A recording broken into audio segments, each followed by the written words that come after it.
Help me ducks, it's Simon here. Welcome to the Hermit's Cave. How is everybody doing? I've got my mug of tea in my big witchy mug. how are you? What have you all got for a cuppa? I'll just do the obligatory hellos.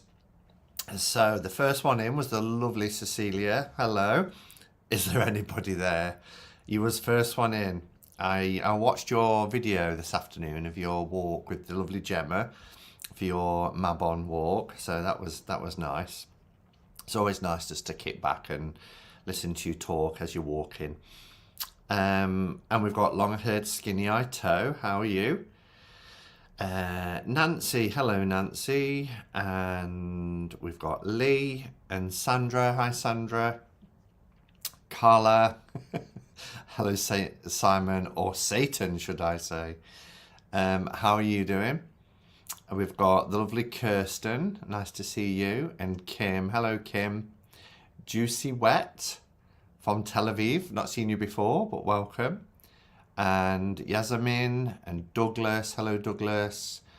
We've got Anne and Artsy Soul, Layla.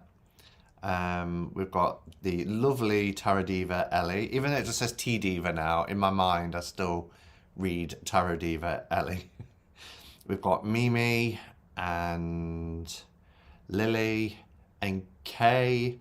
I've been watching some of your past CC&C videos. I was just watching the one with Jen, Willow and, yes, Mama Squirrel. I enjoy going back over Love Times. That must have been at least 4 years? I'm going to say 4 years, maybe 3.5. We've got Emma and Drop of Golden Tarot. Nice to see you. The lovely Kay is here. Robin's here. Violet. And I think I've caught up. So, yes, how has everybody's week been? Have we all got a cuppa? Are we ready to kick back, have a chat? I thought what we would do this week is I'll just open myself up for a Q&A. I've not done one since last October, can you believe? Last October was the last Q&A. And there's obviously lots of other new subscribers. Most people probably know everything there is to know anyway. But I'll answer any question, but most questions I reserve the right to pass. But if you do want to ask a question, then where is it? It'll be here, won't it? If you can put questions in caps, that would be great, because then I will spot them. Virtual Agent says I'm new, so welcome. Nice to see you here. Drop of Golden Tarot's took the laptop into the kitchen to make a cuppa. Don't want to miss anything. What I wanted to say just before, can I make that smaller actually? Let's have a look in brand. Oh, that's even bigger. Oh, that is minimal. That's as small as it goes. It looks really obtrusive, but peppermint tea from the garden. Wow. There's a serial killer tarot. I've been watching, I don't know if anybody else has seen it, Dharma. It dropped on Netflix a couple of days ago, like 3 days ago, and I've just got around to watching it. I've watched the first 3 episodes, and I love Ryan Murphy. Loved American Horror Story, loved Ratchet, thought that was great. But I don't know, there's something about, and I love Evan Peters as an actor as well, very versatile actor. But there's just something about this that's a little bit disturbing, knowing that this isn't fiction, you know, that it's actually based on real events. It always brings a whole different feel to it.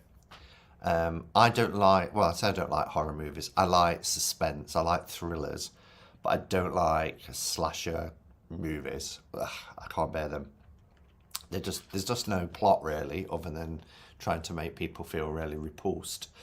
And it isn't that, but In one way, I'm intrigued to watch it because of the cast and Ryan Murphy. But at the same time, I'm conflicted because it's not really entertainment, knowing that actually there were real life victims. So it's a difficult one. But I don't know if anybody else has started to watch it yet, or what your thoughts are about it. I look a little bit blurry. Let me just see if I'm on HD. If I go to settings, yeah, FaceTime HD, high definition. Oh no. Oh yeah, 720 is the highest you can go. Okay, so that's as good as it gets. It's probably because it's dark nights now. I can just see the sun setting on the horizon. Let's look if there's any comments, because I'm asking questions, and there's a serial killer tarot. That's where I got up to, but I don't want to give that money. Yeah, there's another tarot out there that's to do with mental health, not in a positive promoting mental health way.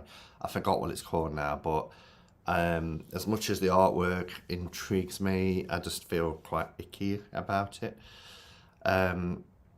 Sandra's just started watching it. Yeah, I only started this afternoon. Well, I got back only about... I've had a full-on day, and this afternoon there was a friend's birthday, so we went out for a couple of drinks, just a couple, just to catch up and be sociable, really. And then I'd watched a couple before, and I just watched one now before coming on. So I've seen the first three, but only today. I read the book A Father's Story by his dad, Lionel Dharma. It's really sad. Well, his dad features quite prominently in this serialization, because without giving anything away, it starts at the end, and they have to tell his dad, what they've arrested him for and everything, and then it goes back to how his childhood from about the age of 6 and events that happened. So his dad is quite prominent in the serialization. It's very disturbing. Did you say Dharma or Dharma? I'm thinking Dharma and Greg. Well, it's the same pronunciation, isn't it? However you say it, it's Dharma. The lady who played the original Nurse Ratched passed away yesterday. Louise, what was her name? She was also in Flowers in the Attic as the wicked grandmother. Grandmother's House. I read all those books when I was late teenager, early 20s. And the film, it wasn't a patch on the book, and they ruined any other sequel because they killed a main character off at the end of the first film, and that just didn't happen. So I kind of wish they'd do them all again, because they could be done so much better. But yeah, what was her name? Louise? That's sad. I didn't know she'd passed away yesterday. Celia says, I've watched the first episode, and yes, it's unnerving. It is, but it's interesting when it starts to go back as well. And, I am fascinated by the mind and how people get to be the monsters that they are. What could have happened in their life for them to end up that way. Yasmin says, I love Evan Peters. I heard the show is very disturbing due to it based on true events. I can't watch it as it would disturb me too much. Yeah, my sister recommended it because I'd heard it was coming out. And as I said, I do love anything by Ryan Murphy. But I was in two minds about it. And then she said to me last night, oh, watch it. She said, it's really good. She said, it is a little bit gross in parts and disturbing, but overall it's good. So I thought, well, I can always stop watching it if it does start to get a little bit too much. Right, MA, I don't usually get to watch any TV Netflix until bedtime, and Dharma is not the right sleepy dream send off. Oh my gosh. Juicy wet. I watched the trailer but couldn't watch it, so I just read up on Wikipedia. It says Douglas. Ramon, hello, nice to see you. A few minutes late. Don't worry, we're just kind of kicking off. It's a Q&A today, so Ramon, if you've got any questions, then put them in caps and I will answer them. Oh, and I was saying, so if you was here last weekend, I had Conrad Stain on as a guest talking about the Roses and Lilies and the Pam decks, as well all of his other decks like CS Tarot, Pam's old deck, Hermit's hybrid. During the week, I started to get some messages from people saying, I'm following your link, but I can't find the deck. There was an issue in the week, and for about a 24-hour period, MPC had taken the decks down. And it has been resolved. Saskia Jansen has been involved and she's been updating people in the Hermit's Cave Facebook group, but I am mindful that not everybody who's on YouTube or comes into lives has a Facebook account, so you might not know. So if you tried this week to get the decks and they weren't there, they are back on MPC and everything is sorted and fine. So I just wanted to say that. Also, if you was here at the start of the interview last week, there was an issue with the sound. So for the first 17 minutes, there was every time Conrad spoke, there was like an echo. And when I put my AirPods in, which I don't usually use, it rectified it. So if anybody was watching at the start of the interview and then came off because it was too distracting, it's uploaded and I've edited out the first 17 minutes and it will start where you hear me say, let's start again. And we just start from that point. So anybody watching it back won't have that issue with the sound or anything. So I just wanted to say that as well. So that's that. Hello Navneet, nice to see you, and hello Gemstones. So Mimi's Tarot and Gem says, hi Simon, I was wondering if you read for clients or only for yourself, and were you self-taught? Brilliant question. I ought to put, let me go to questions because I'll put them on the screen actually if I can find it. There we go. So I have read for clients. So I used to run a small business as a tarot reader. I started that in 2018, I think. Was it 2017? I think 2018 I started that. In fact, I will be able to tell you because I kept a log for my tax purposes in this old box here. This is where my accounts are, take-ins and accounts. And then I've obviously printed off all the invoices and everything like that for the accountant. So my first, it was the 1st of January 2019. So yeah, I think I announced it at the end of 2018 and then went live in January. Put that back down there. And I had a shop for a couple of years. And then I closed the shop. I enjoyed doing readings and my website is still up and there is a shop on there, but if you go to buy a reading, it just tells you that it's out of stock because I set them all to 0. I do readings for decks. It's a bit of a pain doing tax returns, even though I didn't do it myself, I had an accountant do them. But when you're employed and you go through PAYE, pay as you earn, and having a business, it gets very complicated and it was a headache. And I started to get a little bit panicky because I started a new job at the same time. And you know what it's like when you're starting a new job.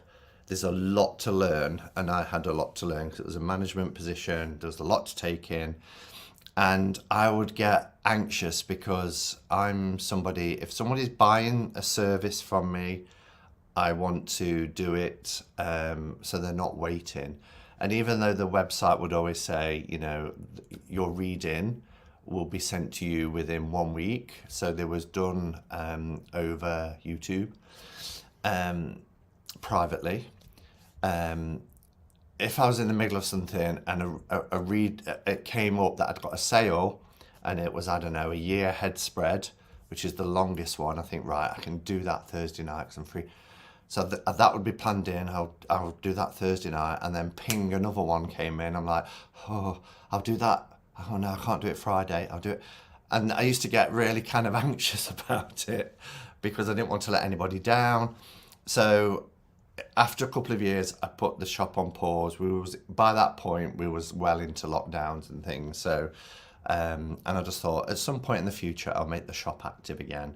I've done a couple of readings for people for decks, so rather than people, you know, paying me cash, they've sent a deck or something like that. So I do read for myself as well. I read for friends and I read for family.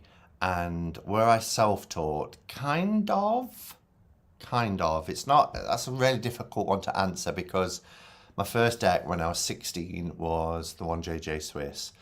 And I did use the book. I didn't read the minors then. I just read the majors. So I'd got an understanding from the book what they meant.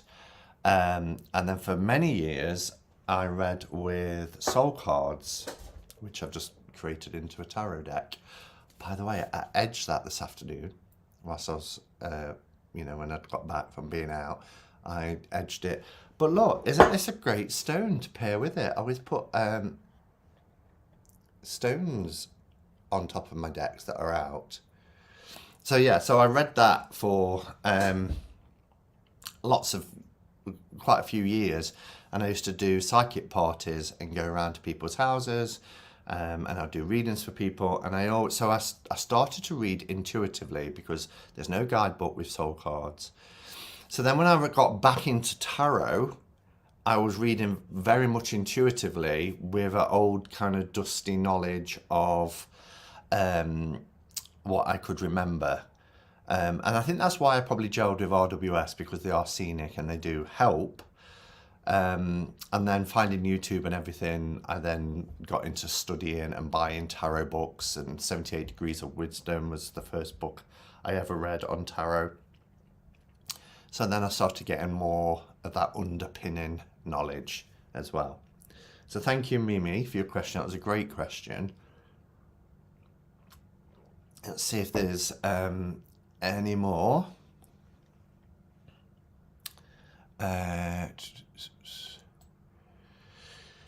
Hello to everybody that's coming in, saying hello. Louise Fletcher, that's it. Thank you, Robin. She also played the horrible mother on that Sally Field vehicle, Sybil. Hold Your Water, Sybil. I don't know that one. So she often played those parts then, didn't she? One Flew Over the Cuckoo's Nest is an incredible film. And I really enjoyed Sarah Paulson's version of Ratched, you know, seeing her in a young year. I love backstories. That's why I love The Joker so much. And a lot of people who've watched that film are like, oh, it's not, you know, they didn't like it. But I loved it because it's their backstory. And I love to know how characters develop and become the character that we know them to be. Same with Cruella de Vil. I'm not a huge fan of the Glenn Close movies, but watching, you know, that backstory, I just find it fascinating. So I want to go and see Wicked in the West End. Never saw the movies. I read all the Flowers in the Attic books. Yeah, If There Be Thorns, Petals on the Wind. Oh, they're great. I added Flowers in the Attic to my Kindle today. Brilliant books. The only problem was Virginia Andrews, who wrote them, she died quite young, didn't she? And then there was the new Virginia Andrews, which apparently was employed by the family. but every series of books that she did followed the same format as Flowers in the Attic. And I started to get addicted to reading them all in my 20s. And then I was like, I'm just kind of reading the same story with different characters, which was a shame. Hey up me duck, I hope you're having a wonderful day. I am Trina, I hope you are too. Now I'm going to have to watch this, Simon. You have me curious about it. Oh, what's that, Elaine? Oh, hello, Elaine, by the way. Are you... Oh, the... Dharma. You're on about Dharma. Hello, Zilpha Deboa. It has been a while. How have you been keeping? Conrad was lovely. Is a great guy. Hermit of Visconti. Hello. Always enjoyed your tour content. Yeah, and so someone's asked me to do another updated tour, home tour and things.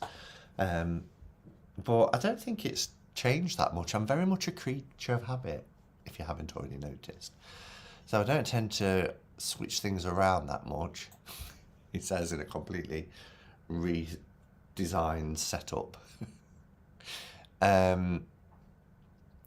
Simon, I was the one that kept posting towards the end. For some reason, there was an internet glitch and all my comments came back towards the end. Oh, when I was like, oh, when Yasmin catches up, we're going to be gone. You still, yeah, I thought you was like 5 minutes behind, because I've done that before.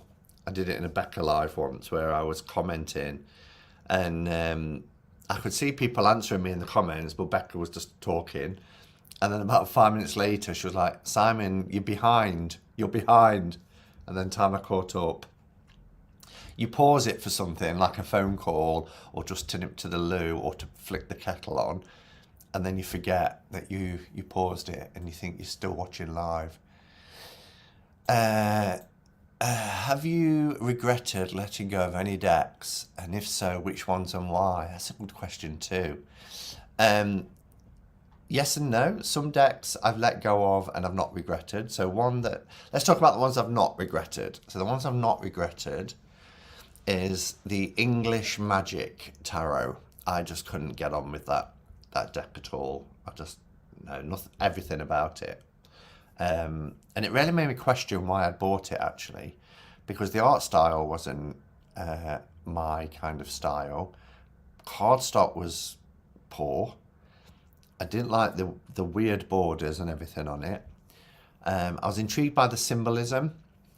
So yeah, I let that go. Another one I let go and never bought back is Tarot Apocalypsis.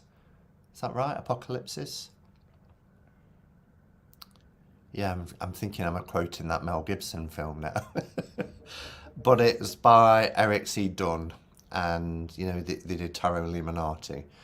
I bought that very early on, and it was too, visual vomit, as I've heard it described.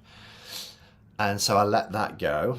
And recently I've let go of a couple of decks like Bonestone and Earth Flesh.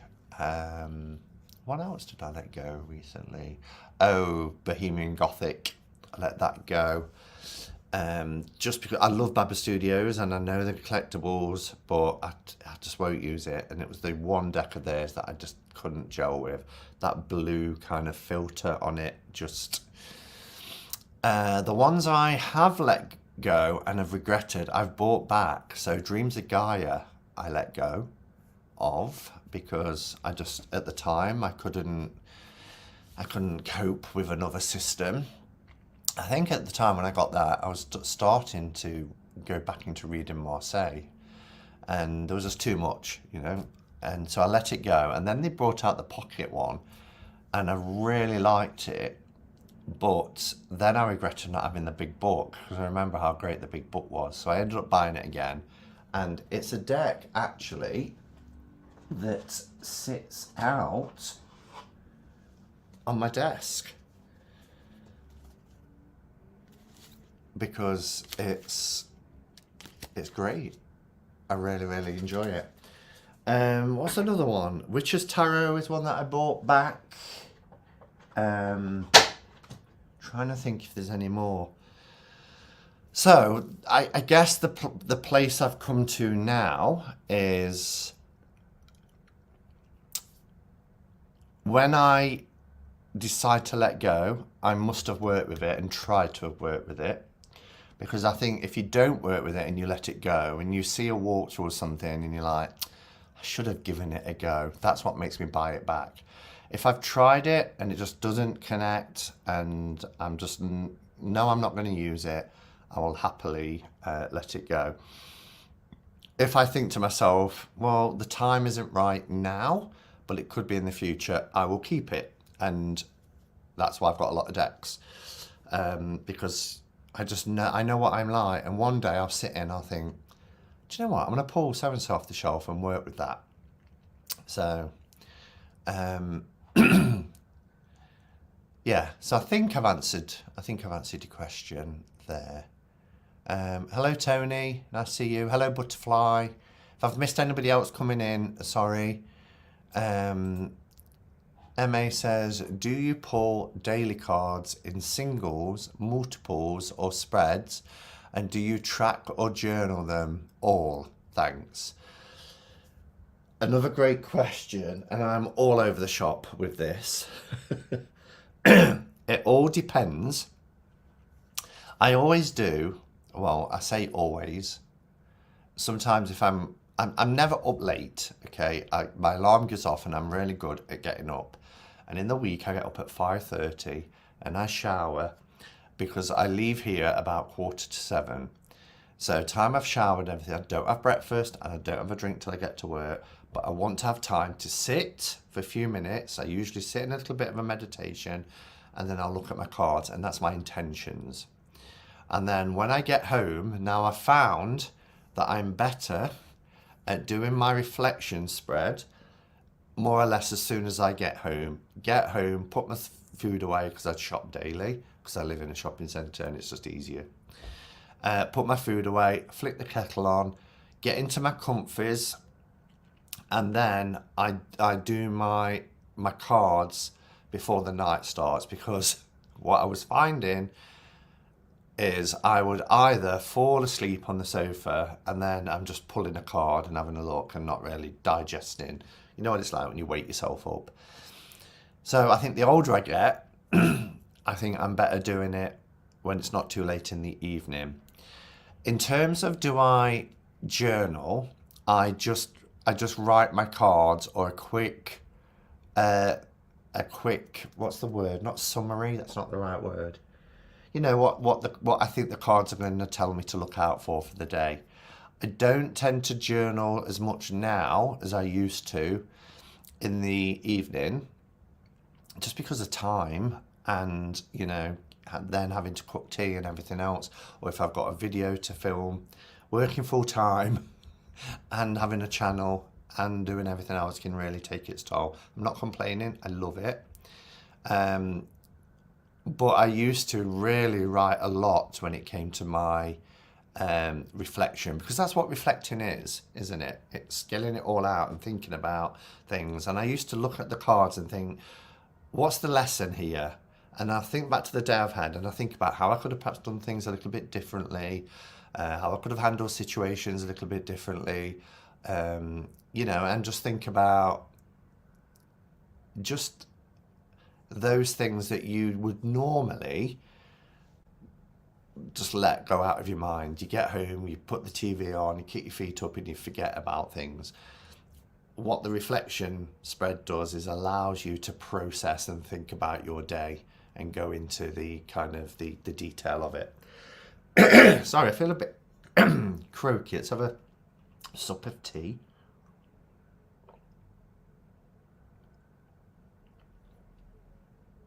That was more than a sup. Oh, I caught that one. But if you can put them in caps, that would be great, because I might have overlooked it. And if I've overlooked anybody else, I've just been looking for caps. Have you had any ghostly or spooky experiences? More so as a child. I have spoke about this before, but Quite a lot, probably from the age of 4 up until early teens. I had quite a few experiences. Then there was a situation where I lived with somebody and we had a presence, and we brought in a medium to help us with that.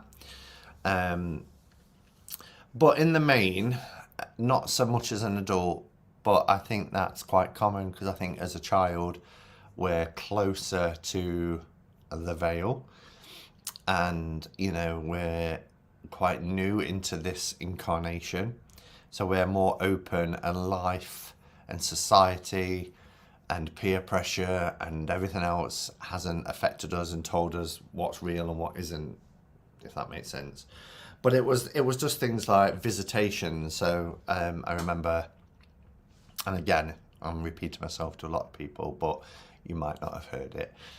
There was a lady that appeared when I was about 5 in my bedroom, and I know I was awake because you just do when you sit up and get, I ended up screaming, and my mum came in and I was still sat up on the bed. But she was in a very long dress, or a waistcoat and a long skirt, but it was very fitted here and it went right down to the floor. And she had her hair tied up in a bun. I can still see her now, and I was 5. And she told me that she was buried in the back garden, and she described the spot. And it was a little section where my dad used to grow vegetables. And we never dug it up or anything to find out. But yeah, so there was lots of little things years ago. I mean, I've been to like Minster Lovell Hall with Becca, and we had those orbs and things like that. I went to Glastonbury, and there was activity in that room that I stayed in when I stayed in the Georgian Pilgrims. Lots of orb activity that's on my channel. So yeah, there's been 1 or 2 things, but not anything that's happened that's really made me think I've just seen a ghost or something like that as an adult. Okay, so soul cards all the way, baby. Jim's. Oh yes, yeah, you put it in capitals. Thank you. Just see if there's any more. What's this one? Kay says, Simon, I just flipped over to Netflix to take a quick sneak peek at Dharma. 60 seconds in, and I hurriedly flipped back to you where it's cozy and warm. I knew I would, but not as panicky as I did. But not much happens in the first 60 seconds. The first episode actually is relatively tame. Because the first episode is the end, how he gets caught, and then it takes you right back to his childhood. So you'll be okay even if you just watch the first episode. On Prime, it's on Netflix. Hocus Pocus 2, I don't have Disney Plus.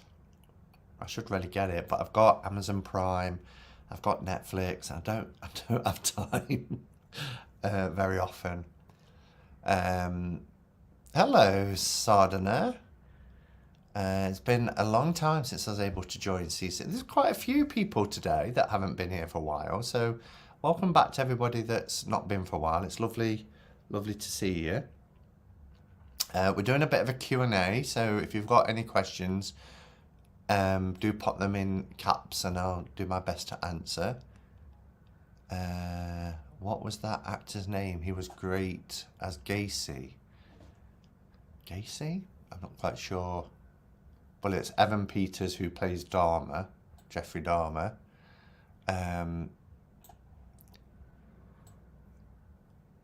Have you ever brought back a deck more than twice? I haven't. Let me just think about that. No, not more than twice. I think if I'm going to let something go for the second time, then I'm pretty certain that I'm not meant to have it. I've brought more than one copy twice, where I've got like 3 copies.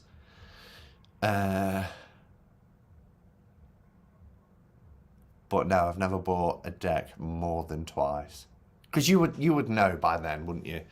If you've let it go and then you regret it and you buy it back and then you let it go again, I just don't think I'd be that person to buy it for a third time.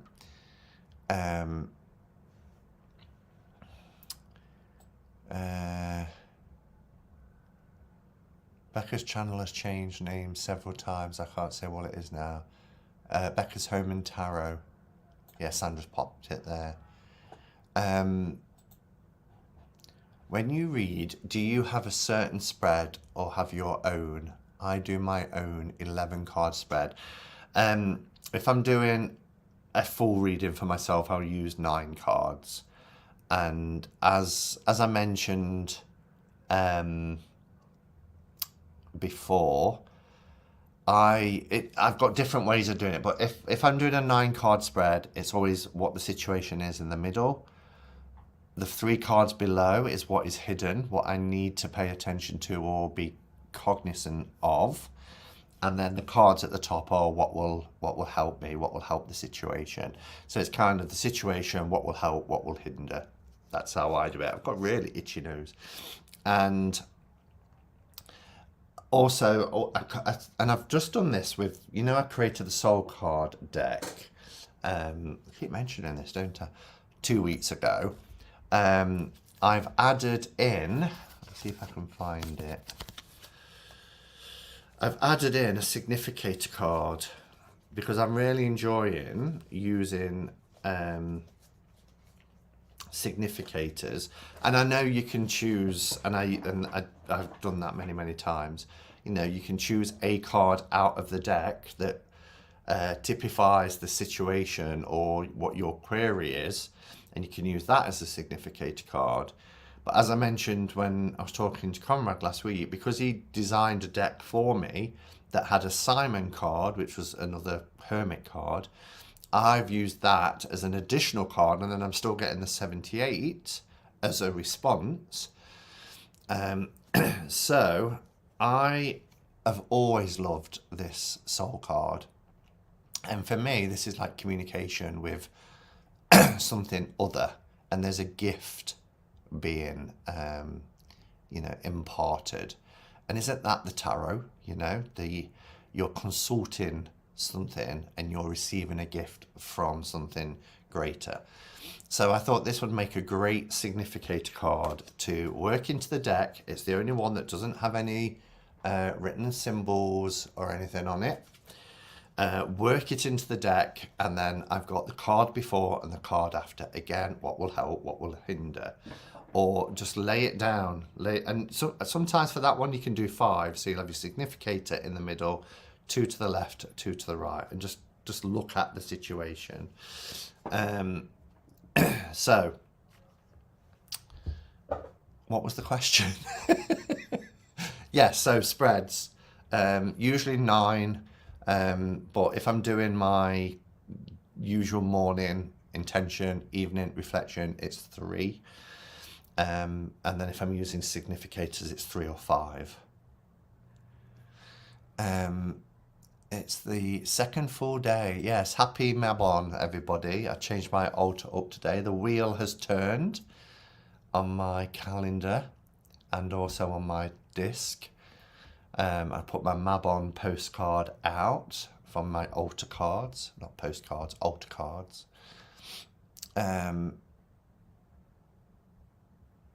Brian Denny, serial killer.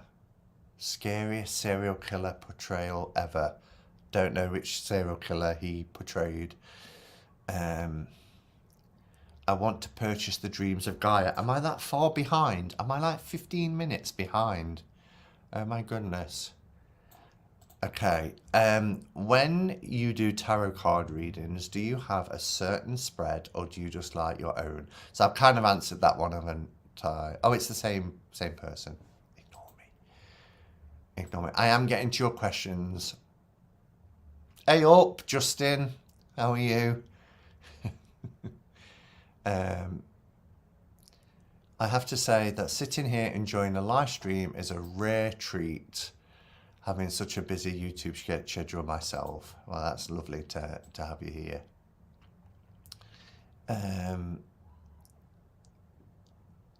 Buried in the back garden. Yikes. I know. And I really believed it. Of course, my parents, as any parents would to like a 4 or 5 year old, would be like, it's just a dream. Nobody's buried in the back garden. But they are. They are buried in the back garden. Can you imagine what it was like every time I went into the back garden as well? I kept staring at that ground thinking, she's down there. I'd be scared of eating vegetables from the back garden. Yeah, exactly. I saw those orbs flying around your room in Glastonbury. There were so many. So many. I watched that not long ago, actually. Who was I talking to? Oh, it was a friend of mine who does ghost hunting. They, as a hobby, they at weekends and things, they go to haunted places and do ghost tours and all that sort of stuff. And I was telling them, I said, if you're ever down in Somerset, go to Glastonbury and feel the vibe there. And I'd started talking about George and Pilgrim. I said, actually, let me show you this. It was the first time I'd watched it in about a year. What are soul cards, please? So soul cards are cards that are designed by the artist Deborah Koff-Chapin. There are 2 interviews on my channel with Deborah who explains the process. She runs a business called the Centre for Touch Drawing. So all of these images are done via placing paper, fine paper, over inks and using fingers, almost like in a meditative state, using fingers to draw the images. Soul cards have a lot of colour in them, so they was laid over different colours to get different effects. And they don't have numbers, they don't have titles or meanings, there's no guidebook. The idea is you look at the cards and they speak to your soul. So you'll see something in the image and you can either meditate with that, or you can read with them, or you can just kind of just have that sort of internal dialogue as to what might be going on. A bit like the ink blots, you know, what do you see in this? But there was 2 decks, Soul Cards 1 and Soul Cards 2, and a few weeks ago there was a few people in the community that were taking 78, because both decks had 60 cards in, making 120 in total, taking 78 cards and forming a tarot deck out of them, which is what I've done, and a few others. But they are classed as their own thing. They're not an oracle, they're not a tarot deck, they're just another tool for spiritual growth, spiritual development, however you want to term it, self-improvement, introspection, meditation. And they're really powerful. They really are powerful. And I got my first deck in 2002, and so 20 years ago. And I just connected with them straight away. And I was part of a development circle. And the person who led the development circle, when we had to go into this room and choose cards that we wanted to work with, I chose them. And she was like, oh, I wouldn't. They're a little bit too advanced. She wasn't being patronising, but she was like, I was very green. And I said, but I just feel a real strong connection to them. And she was like, okay.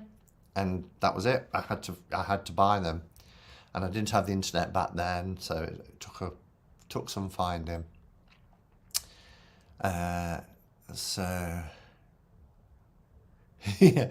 Sandra says, George and Pilgrims in Glastonbury was definitely haunted. My room was creepy. Yours had a very dark feel to it. It was very dark. I can remember mine was light and airy, and even though with that orb activity and the little blooming confessional booth, yours had this very dark atmosphere. But you heard like footsteps across your room and your tea and coffee tray rattling. Because when you walked on the floorboards, your cabinet moved that had your cups and everything on. And that was happening during the night, wasn't it? I binged the whole thing. Fascinating. Are we still on about Dharma? Those orbs were whizzing around Simon. It was fun to see. I'm glad you all found it fun. Mind you, I wasn't spooked in the slightest. I was quite enjoying the experience because I got the camera out because I was talking and I saw on camera and it made me look up, and it's the first time I've actually seen with the naked eye, but I could see them better through the lens of a camera, which is often the case, isn't it?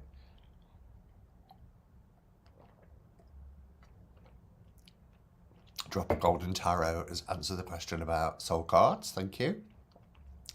Hi, Cat Whiskers. How are you? Let's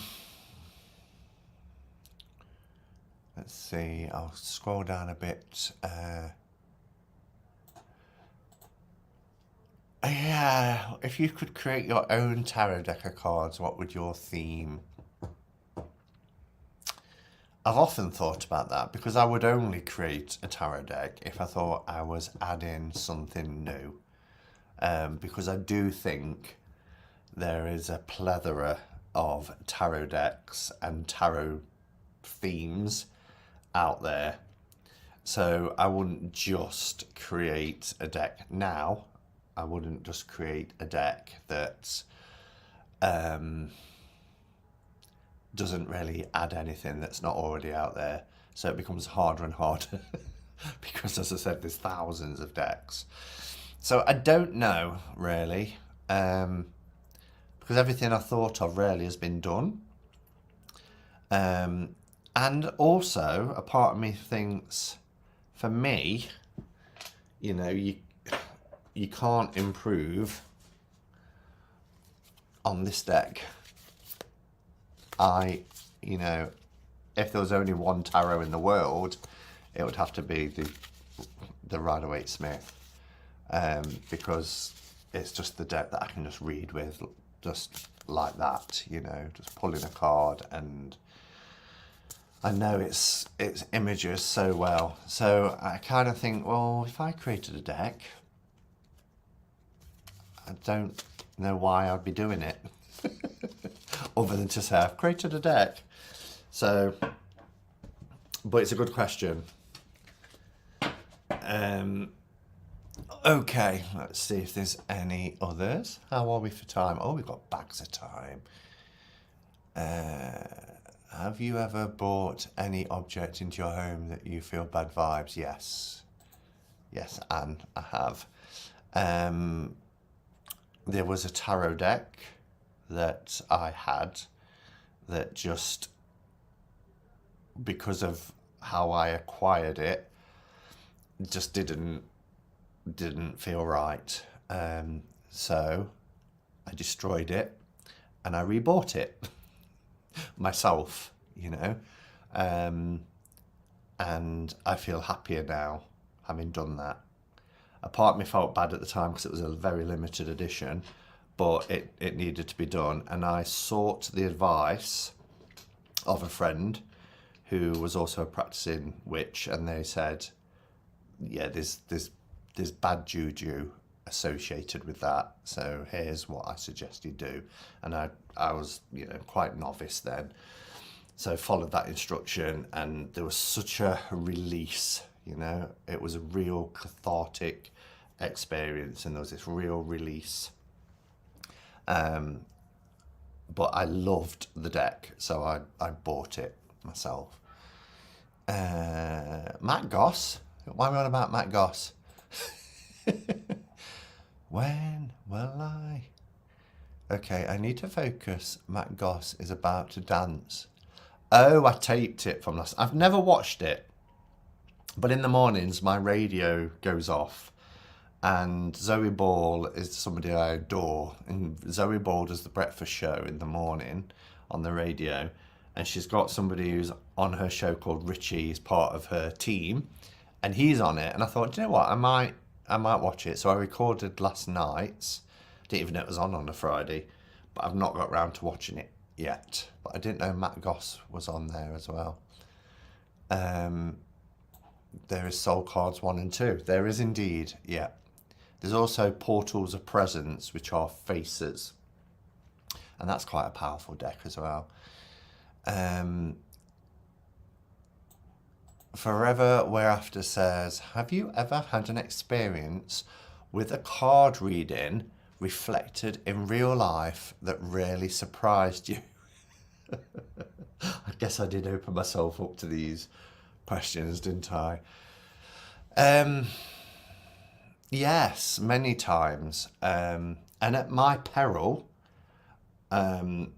where I haven't taken heed, or I think I know better, I've regretted because I hadn't listened, or I just thought I could change the situation.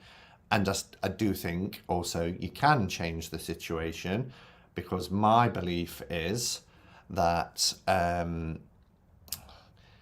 the future isn't set in stone. For me, I think the future is like a blueprint. Okay, this is your life path.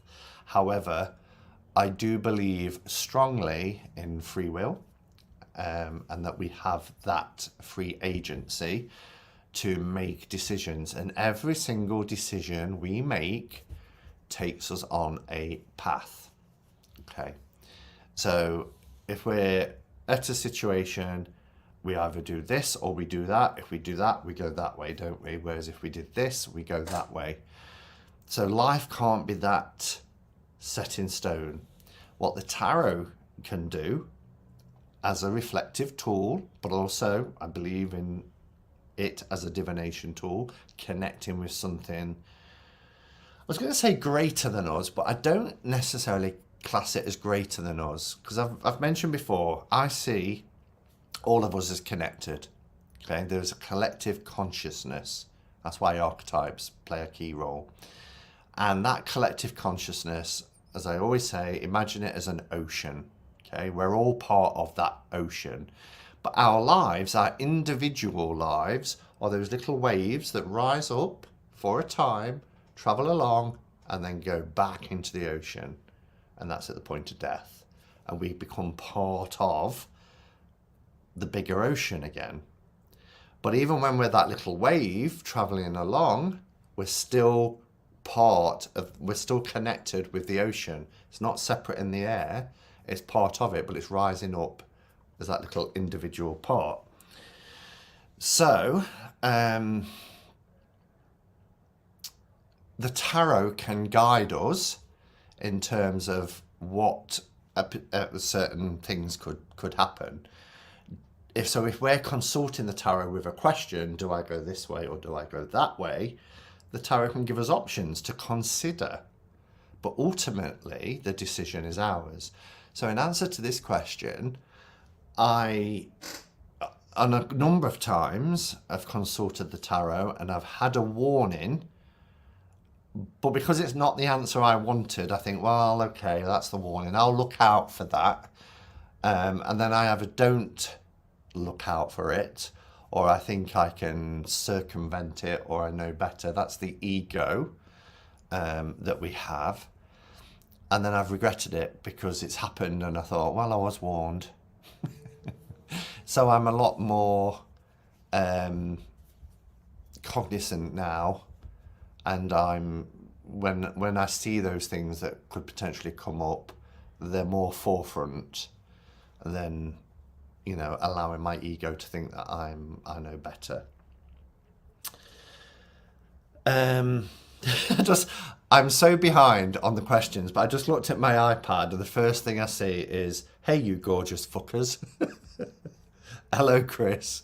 I was going to glide you last night because I haven't spoken to you for ages and I feel really bad.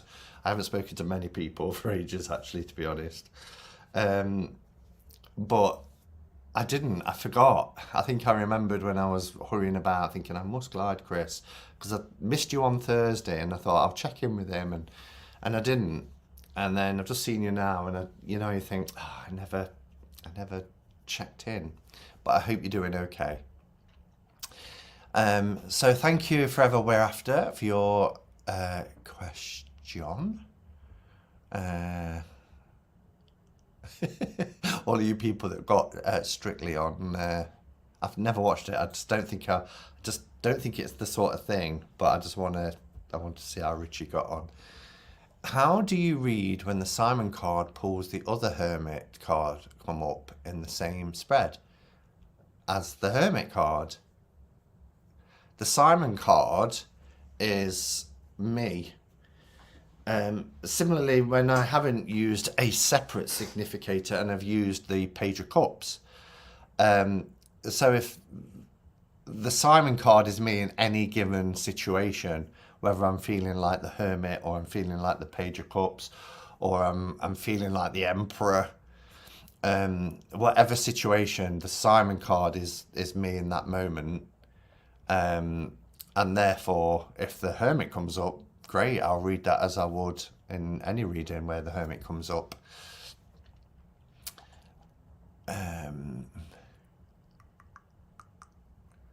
Nice to see you coming round to reading significator, Simon. I recall the last Tarathon, your lukewarm response to them was high.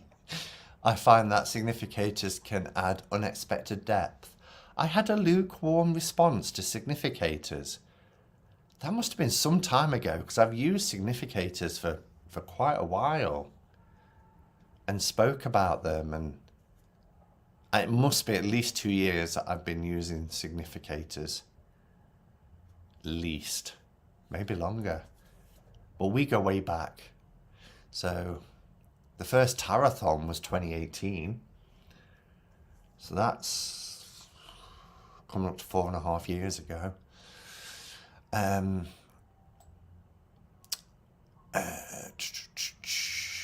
I'm just looking for capitals.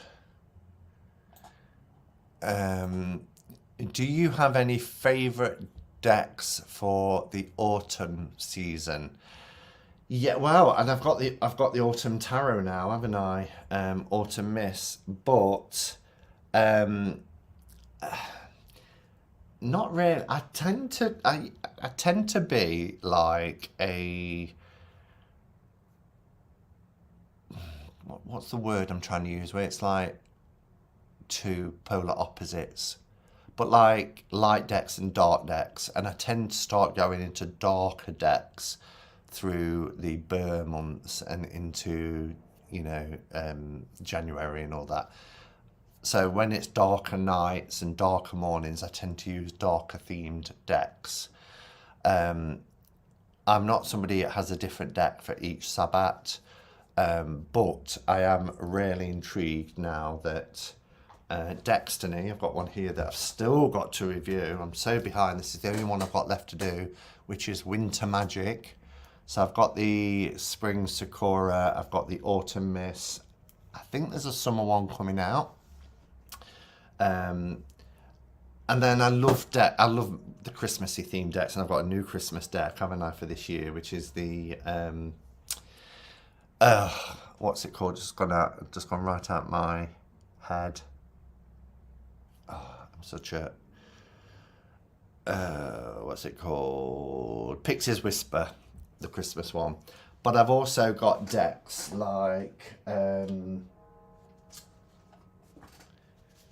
Winter Weight. Look at that I use around winter time as well.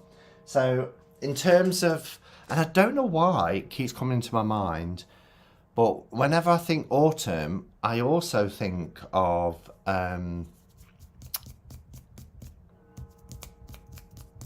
Osho Zen. I'm having those ADD moments again.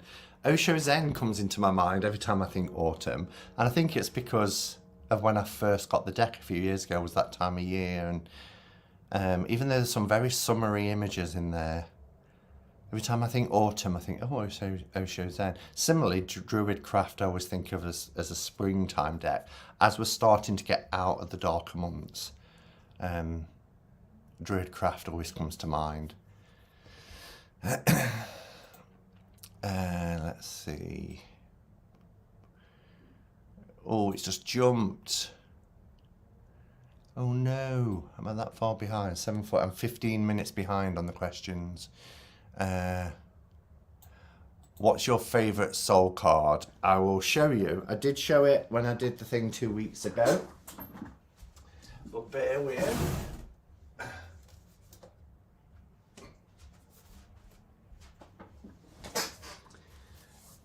That's my favourite soul card. I love it. And I also like the soul card that's my Hermit card as well. I could get that off the wall, but I keep taking everything up and down off the walls. Let me see if I can, if it's easily found. I bet it's not going to be. Oh, I'll just get it off the wall. Bear with me. It's not as big.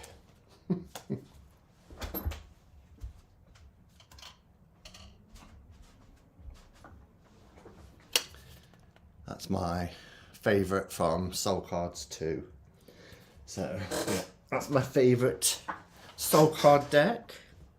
Chris, if you're still here, have you seen the videos that are going around of Soul Cards 1 and 2 being turned into a tarot deck? And if you have, what's your thoughts? Because I know soul cards are really important to you as well and part of your practice. You created a tarot deck for Soul Cards 1 and 2. Quite a few have, yeah. I saw Giselle Madwitch 2 Saturdays ago, and I thought, oh, I've got 2 sets. So I've got what I call my ultimate oracle, which is the 120 together, and that I'm not going to touch that. That's an oracle deck. But this, it really does lend itself. There are 78 cards in this that you can, but it's interesting because I think I watched about 4 now, and each one has been a different, I mean, look at that for the 2 of Cups. The water energy in that is gorgeous. Everybody's is different. I mean, that's my Fool, but other people have chosen a different card for the Fool. So it's brilliant. I mean, that's Temperance for me. Can't, you know, the blend there, the fire and the water. So yeah, it's 2 weeks ago is mine. So yes. You were laughing, Simon, with the orbs. It was amazing. I was laughing. I was like, wow, did you see that one? Look how big that one is. If anybody had been listening outside the hotel room door, tell you, wow, that one's a massive one. That's creepy, Sandra. I'd have ran into Simon's and told him to share. She's probably going to tell you now that she said, Simon, if I get spooked in the middle of the night, can I come into your room? And my reaction was, frig off. Such a kind and caring soul. Oh, it's there. I said to Simon, if I get scared in the middle of the night, can I knock on your door? He said, frig off. Oh dear. Oh, I did half chuckle. How is the Soul Card Tarot compared to the Shimmering Veil? Oh, that's a good question, because I've often said, and again, Shimmering Veil is one that's always out on my desk. Amazing deck. I've always said that they kind of have a similar vibe. But they're also so different. I mean, look at this for a Judgment card.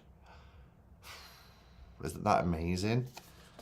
The difference is this was created with tarot in mind. The Soul Cards wasn't. You know, it was never intended to be a tarot deck.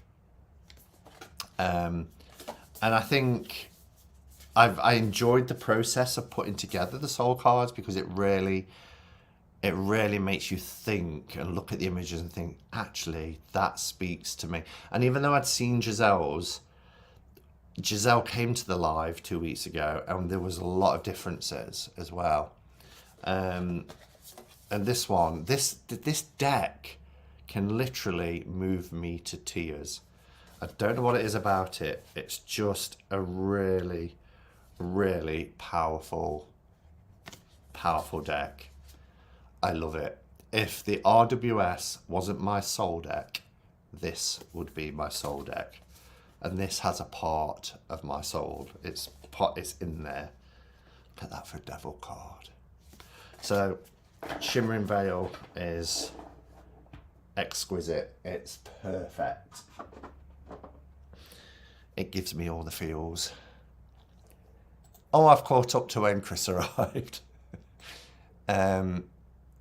Let's see if there's other questions.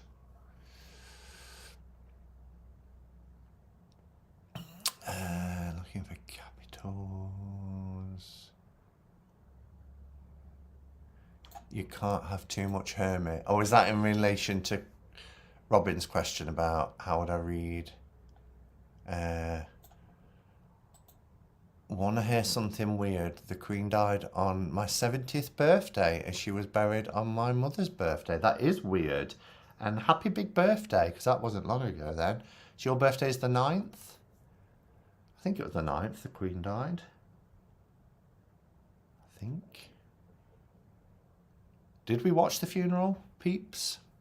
I sat there on the sofa, not that you can see, there on the sofa for 9 hours.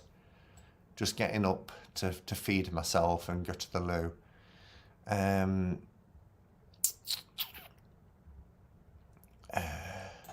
Jack says, try and remember caps if you can, guys, just because I don't want to miss you.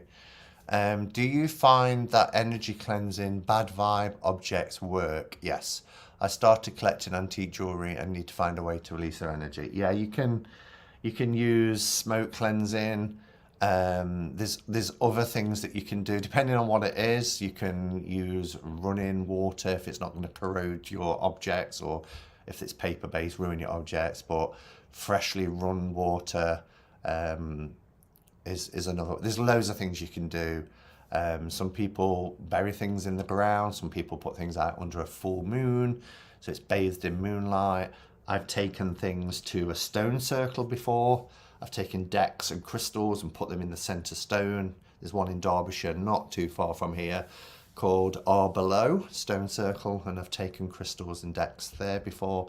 So there's lots of things you can do, and I do find that it kind of can move any sort of ickiness or stickiness. You know, sometimes things get a little bit energetically, a little bit sticky.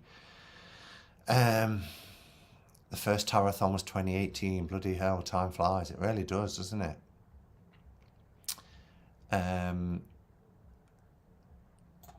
How do you find working with the sparkly winter weight? I got it last year, didn't I? And I didn't have a lot of time to use it. For those of you who don't know, last Christmas was horrendous. One of the worst moments of my life. And that kind of went on into the new year as well. So I'm really excited to work with it for this year, because I kind of said at the time this is going to more be a next winter use. I have noticed that Tarot Collectibles have brought out another version as well, and I was talking to Christine at the time, where she was experimenting with having the sparkles as part of the laminate, rather than the glitter that's on the cards. I mean, I love it with the glitter on the cards. It has a nice kind of rough feel. But the ones that they've shown online look fantastic with the kind of flecks in the laminate.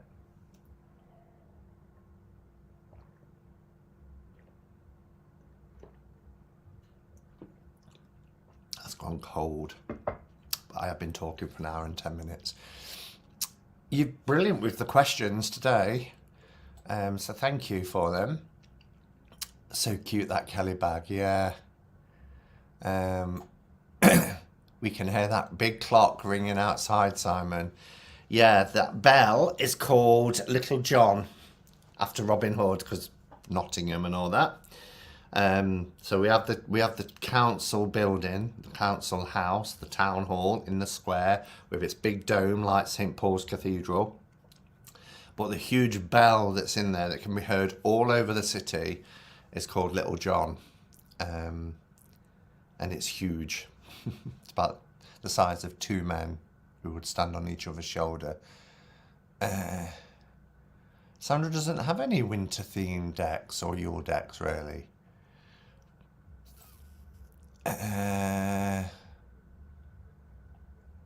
Neither does Chris.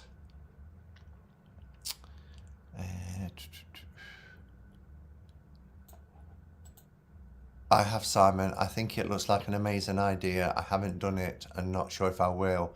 If I was gonna think, I'd get other copies. Yeah, I think I would only have done it because I'd got 2 copies. And if I'd only got 1 copy, I think I'd have ordered another set to do it. Because I love them as they are as well. But I thought, whilst I've got backups, I may as well do it. And I've used it a lot. It works so well as a tarot. In fact, when I do a card pull tonight, we'll pull from soul cards. Hello, Stephanie. Nice to see you. Am I catching up? If Lightseers wasn't my soul deck, I wonder what would be. Afro Goddess, maybe. Wow. Afro Goddess is gorgeous. It looks gorgeous. Cecilia says, me too, Simon. I was emotionally worn out after watching the Queen's funeral. It was a day. I mean, it was impressive. Nobody does pomp like we do. But it was emotionally charged. And I think I did all right until I saw Emma. And when I saw Emma, I was like, oh my God, that's such a sad image. And then the corgis, and yeah, I was like, oh gosh. And the lone piper at the end just walking away. Ooh.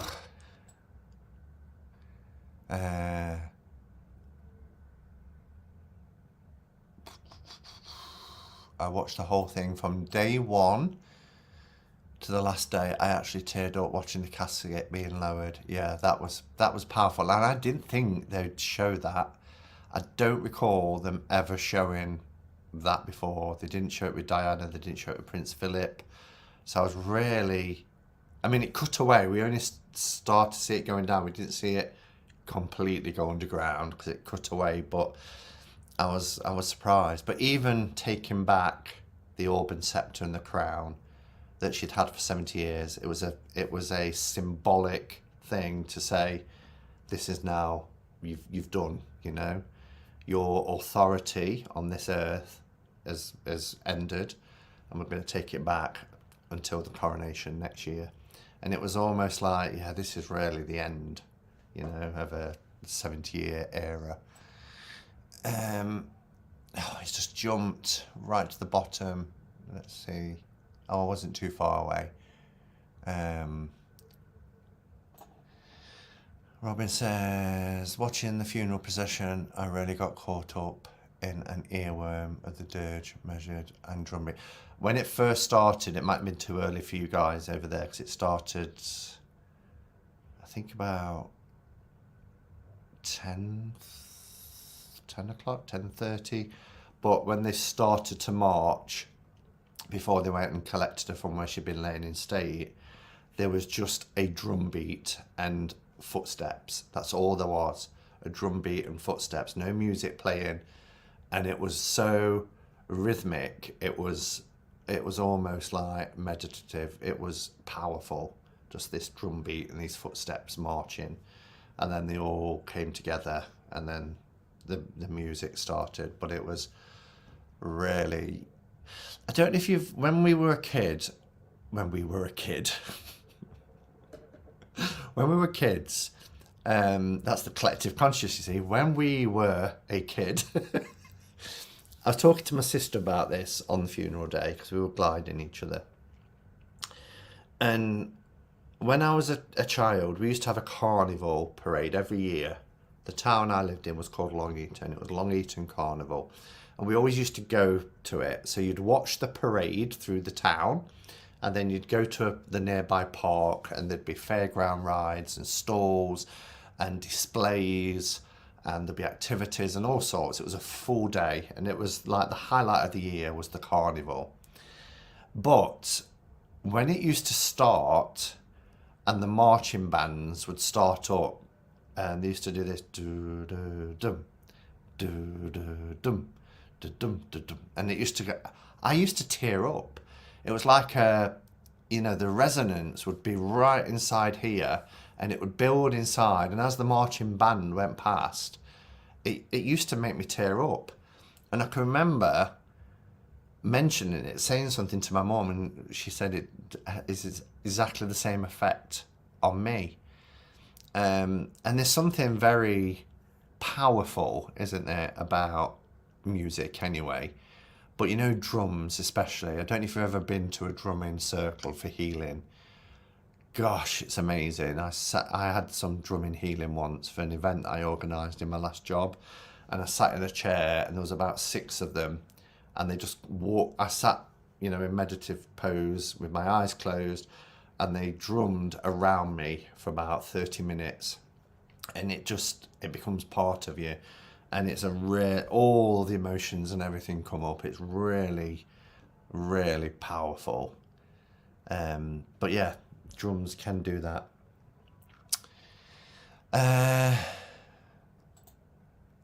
Was there a televised coronation for Charles? It's not till next year. Different crown, because I noticed hers travelled with her to the burial, but he became king before that. So the act of succession is the moment the monarch takes her final breath, the son or daughter now, because she brought in equity in accession. It always used to be, it had to be the son. She changed that. She wanted, fairness.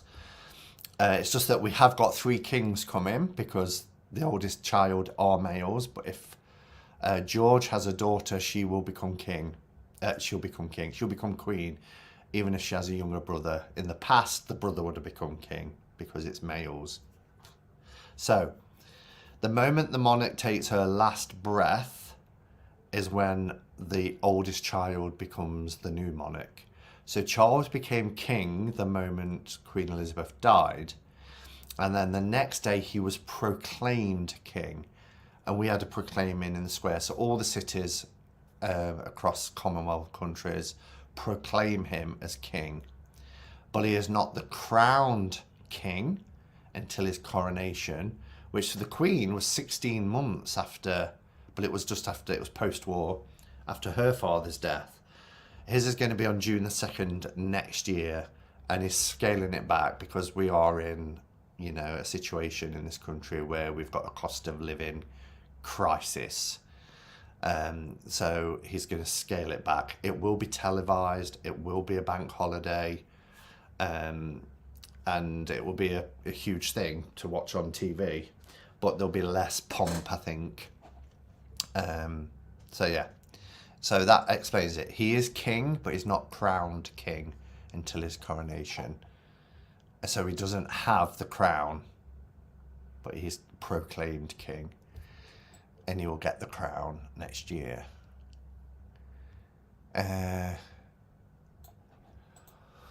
Why do you think there is such a wide interest in tarot now?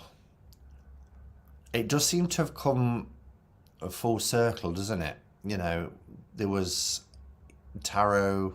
I say full circle. It's always kind of been, when you think of the origins of it and the game and dynasties and things like that, it was very elitist. I don't know why it's become popular now. I guess because of social media, the way we live our lives now, the way that, we can access information at the touch of our fingertips. Some would argue that it's not popular. I mean, when I go to work, nobody talks about tarot. We do because we're part of a community. But if you wanted to know something when I was a kid, you had to go to encyclopedias or a library or something like that. Now you can just tap and the world is there, isn't it? And all the information therein.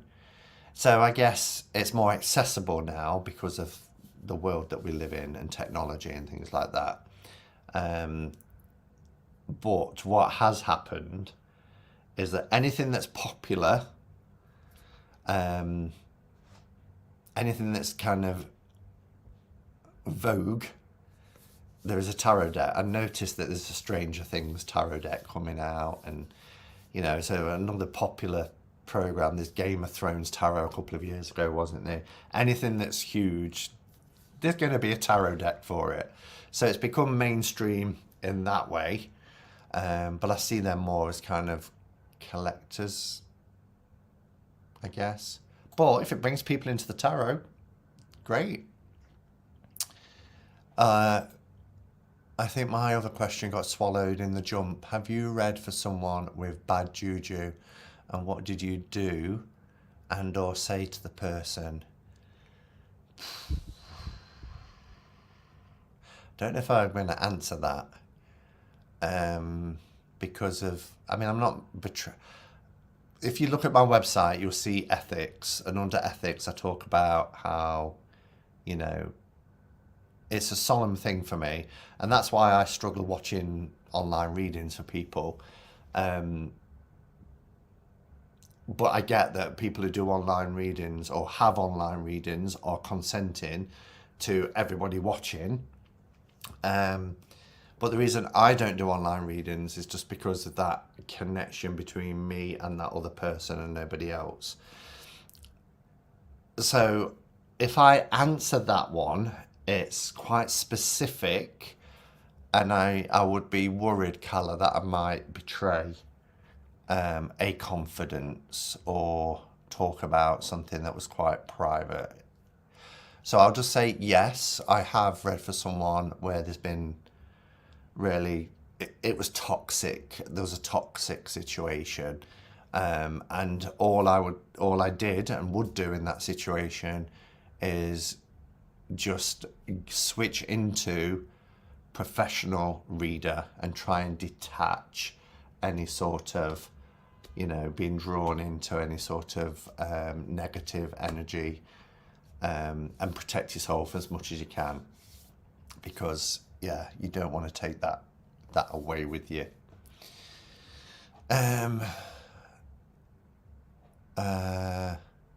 Wow, I thought it happened immediately upon her death. Yes, it does. Oh, but the coronation, no. The coronation is a big event, but the monarch does become the monarch and it's really harsh because the national anthem also has to change at that point. So even though she's just taken her last breath, it suddenly becomes God Save the King. And even at a funeral, we're all singing God Save the King, and you're like, it's her funeral, we can't sing God Save the Queen. Similarly, politicians and public speakers are required. So the Prime Minister, who had only been the Queen 2 days before she passed, what's the word? Made her Prime Minister, I can't think of the word, but, asked her to form a government in her name and appointed her as Prime Minister of her government, Her Majesty's government. On the day she died, she came and gave a speech about her death. It's sad to hear the Queen has just passed this afternoon. She ended with, God Save the King, because it's already, that sort of formality. The Queen is dead, God Save the King. And that's how it was reported in the papers when King George died. You can look them online. The King is dead, God Save the Queen. And that's how it was, used to be broadcast. It's very sort of cold and final. Thanks for sharing, Simon. YouTube has some footage of Little John of Nottingham. It's beautiful. I didn't know that. I have got a photograph of Little John, the bell, I'm in a group called Nottingham Old Pictures. I love it, because they've got some really great pictures in there. Who's Emma? You obviously didn't watch it, Chris. Emma was the Queen's horse, and as they brought her coffin up the long walk to Windsor Castle, Emma was just stood at the side of the road on her own to watch her go past. And it was heartbreaking, as daft as it sounds. I'm just like, oh, there's a horse coming to say goodbye. Who's Emma? It began at 3 a.m. here, and I stayed up for it. It was so moving. Wow. A crown doesn't make a king. No. Just looking for other questions. We've kind of gone off questions now, haven't we? And we're talking about... Sandra's reminding everyone. Bless her. Thank you, Sandra. How are we for time? Oh my gosh, it's 8:30. I've been on an hour and a half. How has that even happened? Last time I looked, it was 10 to. And that feels like... So I'm just looking for... L! That made it sound like I was saying, I'm just looking for L. I just scrolled down and I saw these little eyes and I thought, here they are. It's lovely to see you. Elle was up early this morning.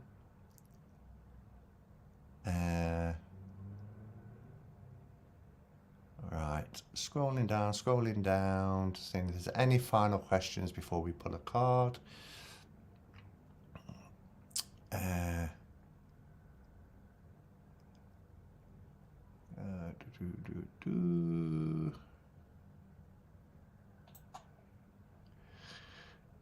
Gosh, I was so behind the corgis too, yeah. Hello, Billy. Oh, and Jen, hello. Nice to see you as well. Morning.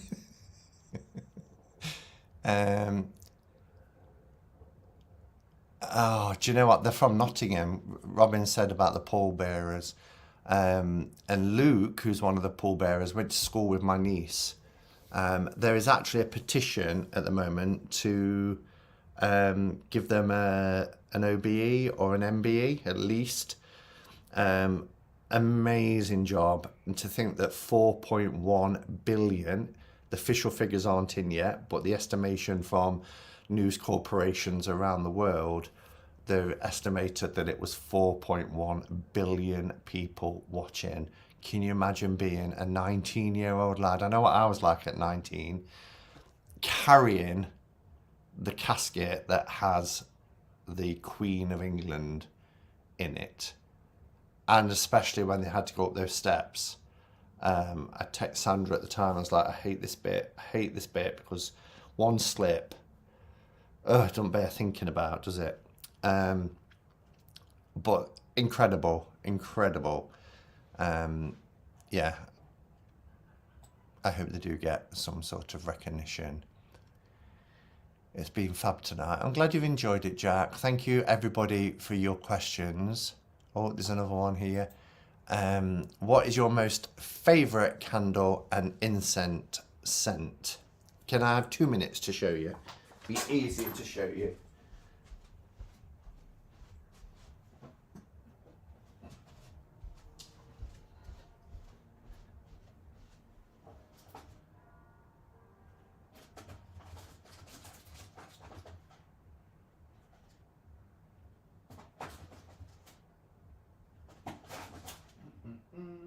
A second. I could have used it all up. Oh no, here we go.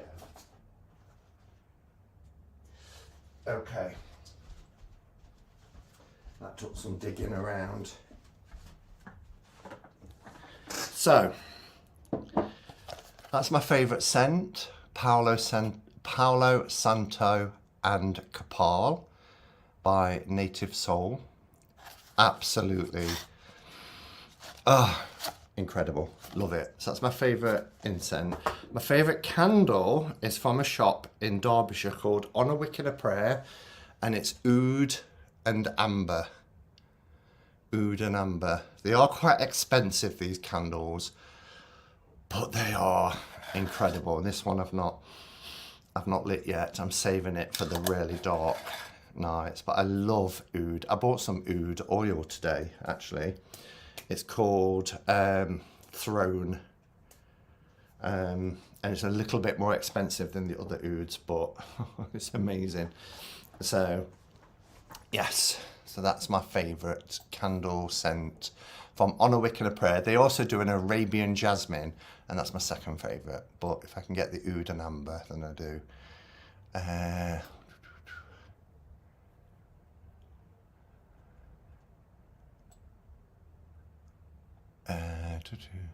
Just looking for capitals. I think it's jumped again. If I've missed any other questions, I apologise. Deliciously slutty. I'm so there. Colour? Do explain. An oud is a Middle Eastern instrument, like a lute, I think. No, it's a scent. It's from a tree. Thank you for answering all my questions. You're welcome. Oh, there's one here at the bottom from Billy that says, do you have any fidget toys? I just discovered tangles. Oh my, so soothing to fidget. I used to have a fidget spinner, which was a wheel that you'd hold in the middle, and it was like a ship's wheel. And I used to just spin that. But yeah, I should really, because for my ADD. Oh, Chris gave a song recommendation and called it that, Simon. I see. Right, so we will pull, being as I've talked about it, we'll pull a card from my Soul Cards Tarot. That sounds weird saying that, doesn't it? Let's take that comment off. And yes, a very hard job they had. The pallbearers, yeah. I've got a whole big box of them, says Al. You like those gooey things that you squeeze and they trigger that sort of, what's that thing called where there's like loads of holes and dots and things? It looks really awful. Tink and Stink in the UK are a great place for them also on eBay. Is that candles or fidget things? With it being Tink and Stink, it sounded like it's something that's smelly. All right.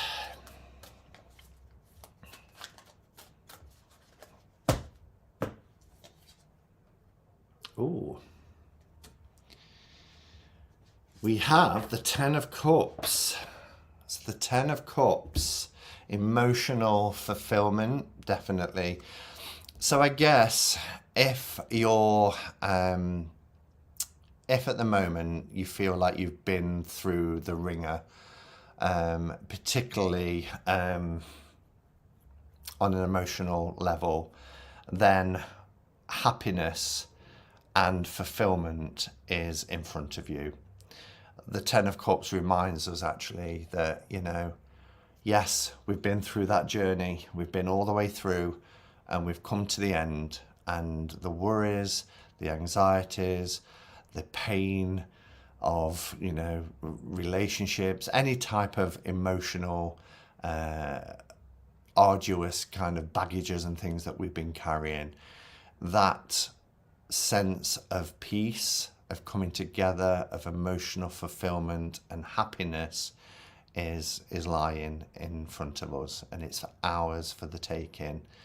And everything that we've been through, it hasn't made us weaker, it makes us stronger, and we have to remember that.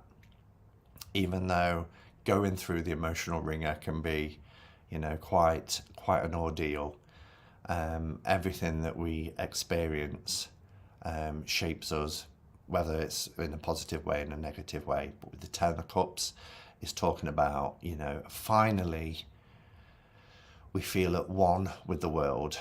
We've got that sense of peace, we've got that sense of completion and emotional fulfillment. Steady, Chris. I'm not even going to read that out. All right, everybody, I've really enjoyed tonight. Thank you for being here. Thank you for all your questions. I hope I didn't, let's take that off actually. I hope I didn't miss anybody. I would hate to have missed anyone. And yeah, I won't be here next Saturday. I'm away, so I will be back the Saturday after for Cuppa Catch Up and Cards. I will, in the week, get round to doing this winter magic. I know I keep saying it, but I will do it. I've also, they're supposed to have delivered today, but I knew they wouldn't. The Wiser Tarot was supposed to have been delivered today. It still says up until 10 p.m. You just know when it's not even showing as out for delivery, even though they say we've dispatched and it's being delivered today. So when that comes, I'll share my thoughts on that as well. But yeah, lovely to see you all. Thanks for being here. And as always, until next time, go in peace. Namaste and blessed be.